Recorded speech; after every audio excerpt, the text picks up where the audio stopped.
नमस्कार।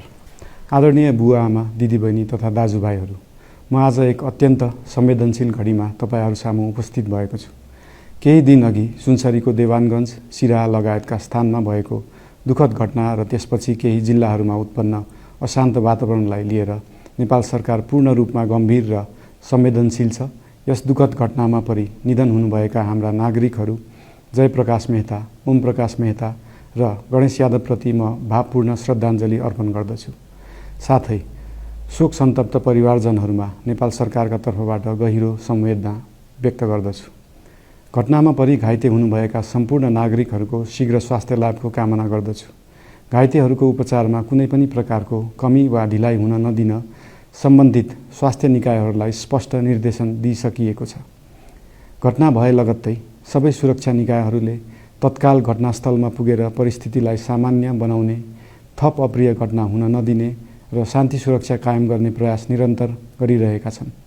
घटनाको निष्पक्ष छानबिन गरी दोषीलाई कडा कानुनी कारबाही गर्न गृह मन्त्रालयले छानबिन समिति गठन गरिसकेको छ। म सबैमा विश्वास दिलाउन चाहन्छु कि यो छानबिन पूर्ण रूपमा निष्पक्ष र पारदर्शी हुनेछ। घटनामा संलग्न दोषी जो कोही भए पनि कानुनी दायरामा ल्याउन सरकार प्रतिबद्ध छ।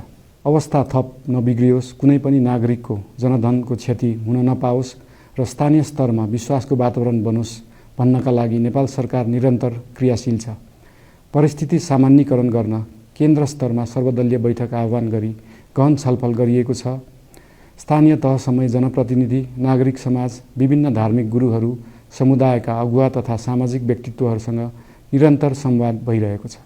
स्थानीय स्थितिको प्रत्यक्ष अनुगमन गर्न, पीडित पक्षसँग संवाद गर्न र शान्ति सुरक्षालाई थप सुदृढ बनाउन गृहमन्त्री स्वयं सो स्थानमा पुगिसक्नु भएको छ। साथै देशको समग्र शान्ति सुरक्षाको अवस्थाबारे गम्भीर समीक्षा गर्न राष्ट्रिय सुरक्षा परिषदको बैठक बसी परिस्थिति अनुसारका आवश्यक निर्णयहरू समेत गरिसकिएको छ। यस्तो संवेदनशील घडीमा सामाजिक सञ्जाल वा अन्य माध्यमबाट असत्य, अपुष्ट सूचना, अफवाह, घृणा फैलाउने सामग्री वा समुदायबीच वैमनस्य बढाउने अभिव्यक्ति प्रचार प्रसार नगराउन अनुरोध गर्दछु। साथै सरकारी निकायहरूबाट जारी भएका आधिकारिक तथ्य र सूचना मात्र विश्वास गर्न विशेष आग्रह गर्दछु। प्रत्येक नागरिकको जीवधनको रक्षा गर्नु, सामाजिक सद्भाव जोगाउनु र समाजमा शान्ति कायम राख्नु राज्यको सर्वोच्च र प्राथमिक दायित्व हो। आगामी दिनमा पनि राज्य थप सतर्क र संवेदनशील रहनेछ। प्रत्येक नागरिकको जीवन सुरक्षाका लागि सरकारका सम्पूर्ण संयन्त्रहरू अहोरात्र खटिनेछन्। शान्ति सुरक्षा भङ्ग गर्ने, अराजकता फैलाउने वा हाम्रो सदियौं पुरानो सामाजिक सद्भाव, सहिष्णुता र भाइचारा खलबलाउने कुनै पनि क्रियाकलापप्रति सरकार पूर्ण रूपमा सचेत छ र यस गतिविधिमाथि कडा कदम चालिनेछन्। नेपालको संविधानले प्रत्येक नागरिकलाई आआफ्नो धर्म, संस्कृति र परम्परा मान्ने मौलिक हक प्रदान गरेको छ। यो संवैधानिक दायित्व निर्वाह गर्न सरकार पूर्ण रूपमा प्रतिबद्ध छ। धर्म समाजलाई आपसमा जोड्ने र प्रेम बाँड्ने शक्ति हो। संसारको कुनै पनि धर्म वा संस्कृतिले हिंसा, घृणा र विभाजन सिकाउँदैन। सबै धर्मको मूल सार करुणा, दया, प्रेम र शान्ति नै हो।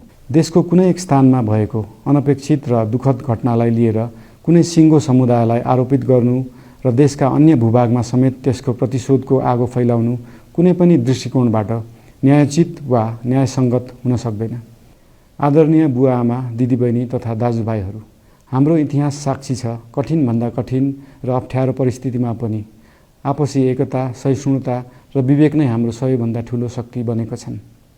हामी सबैले जिम्मेवार नागरिकको भूमिका निर्वाह गर्दै यो सुन्दर र शान्त नेपाली आकाशमा मडारिएको अशान्तिको बादल हटाउनु पर्नेछ। हम आम नागरिक, नागरिक समाज, धार्मिक समुदाय, सब आदरणीय अगुवा, सब राजनीतिक दल आ जिम्मेवार संचार के माध्यम सबके धैर्यता आ संयमता अपना के शांति, सद्भाव, भाईचारा आ राष्ट्रीय एकता कायम राख के लेल सरकार के तरफ से हार्दिक अपील कर रहल छी। धन्यवाद।